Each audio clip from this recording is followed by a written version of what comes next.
La persévérance implique davantage qu'une attente patiente. L'attitude que nous adoptons et maintenons vis-à-vis des autres pendant notre temps d'attente est d'une importance capitale.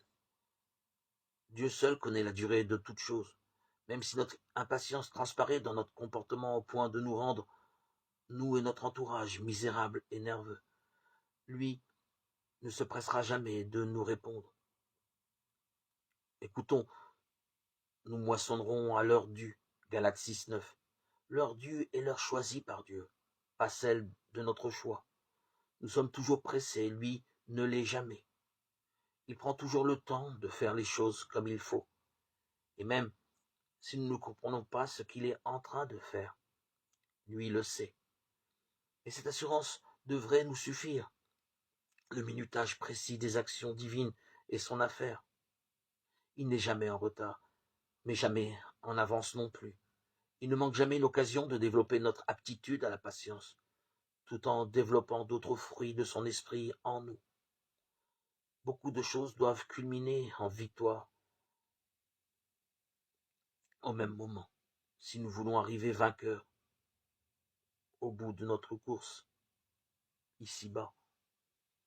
Faire fructifier notre potentiel de talent sans enrichir notre force de caractère en tant que chrétien ne glorifiera en rien notre Père.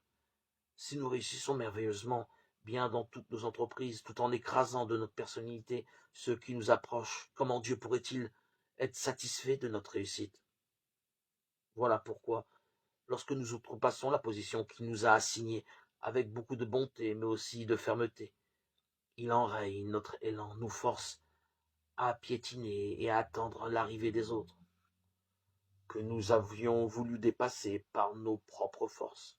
Certes, nous trouvons déplaisant de nous trouver ainsi bloqués à attendre, mais plus tard, nous nous rendons compte des erreurs abominables que nous aurions pu commettre si nous avions suivi notre agenda plutôt que de nous plier à celui de Dieu. Vous avez besoin de persévérance maintenant, afin d'obtenir plus tard tout ce qu'il vous a promis. Hébreux 10, 36. Ne l'oublions pas, c'est Dieu qui développe la patience en nous. C'est d'ailleurs un des fruits de l'Esprit Saint que nous avons reçu à notre baptême.